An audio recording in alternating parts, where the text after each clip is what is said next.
Cái đây múa gì á anh đi? Múa gì? Ừ, con múa gì vậy? Trái tim.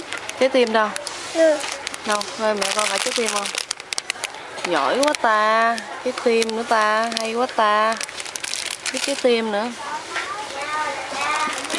Tim. Ừ. Trái tim. Trái tim. Có tim. Ừ. Trái tim nữa hả? Rồi đi chỗ khác đi. Đi đi. Đi kiếm cái khác đi. Viết. Ừ. Cái gì vậy? Ừ, viết gì hả?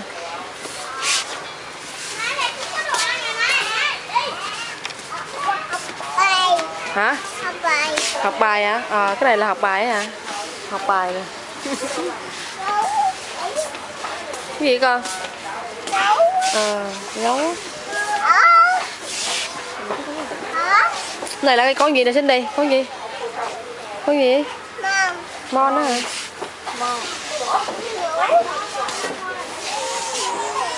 Hả?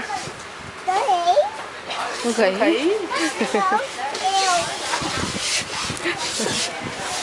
Con nó không biết con gì cũng nói. Học bài.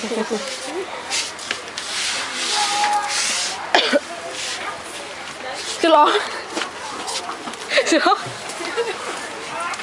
Cindy ơi, Cindy, mẹ coi con thích đâu vậy? Con đi đâu vậy?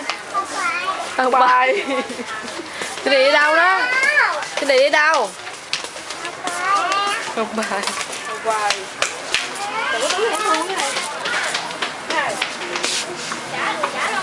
Nè Cindy ơi, Cindy.